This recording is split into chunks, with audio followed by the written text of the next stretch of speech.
Bonjour Romain, j'espère que tu t'es bien remis de ma démo SketchUp. Cette phase de modélisation, parfois longue, est primordiale si tu veux bien appréhender ton projet. Les architectes des cathédrales ont suivi un cheminement similaire, et quand on voit ce qu'elles sont encore aujourd'hui, il y a de quoi s'étonner. Un soir, éteins les news et cherche sur le tube comment ils établissaient les plans à cette époque. C'est surprenant. Bon, on continue? Une impression de la traverse mise à l'échelle 1 sur 1, soit via Illustrator, soit, pour les chanceux, le fichier natif converti directement en DXF. Cette impression servira de modèle au traçage du gabarit en médium. Dans une ancienne vie, ayant travaillé dans le monde de l'imprimerie, j'ai conservé des habitudes de montage et notamment l'usage de ce que l'on appelait les typons, en fait une feuille de rhodoïde. Je prends donc une feuille de rhodoïde que je plaque sur mon doc papier à l'aide d'un léger bombage de colle repositionnable.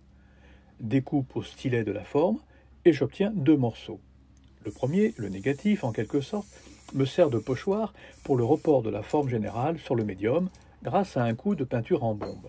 Le second, le positif, me servira ultérieurement.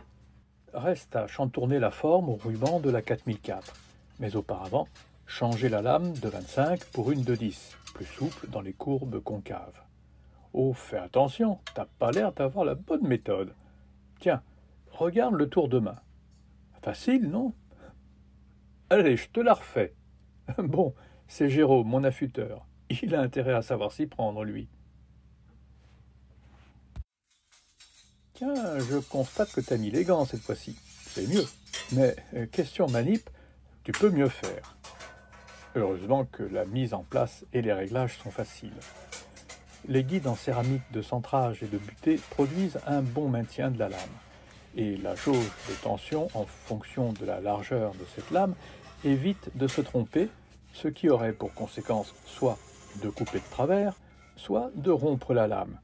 Toujours impressionnant. Bon, assez de blabla, maintenant au taf. La lame revient de l'affûtage, c'est comme un fil à couper le beurre, net et précis. Reste plus qu'à peaufiner les courbes, rien de tel qu'un passage au doigt pour ressentir la forme et ses accros.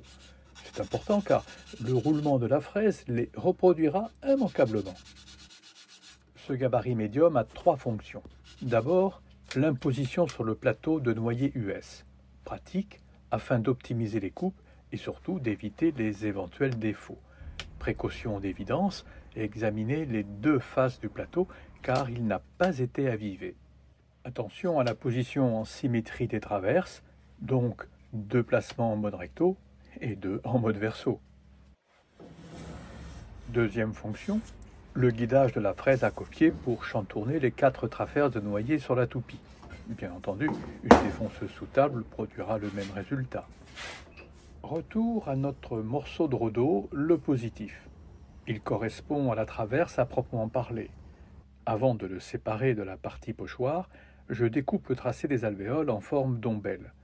L'avantage sera le report, toujours à la bombe de peinture, sur les traverses noyées, 2 en mode recto, 2 en mode verso.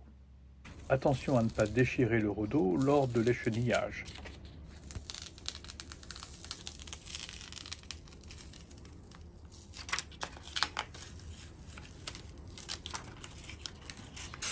Et pour finir avec le gabarit, identification des deux faces, A et B, plus un coup de bombe de couleur, histoire de s'y retrouver.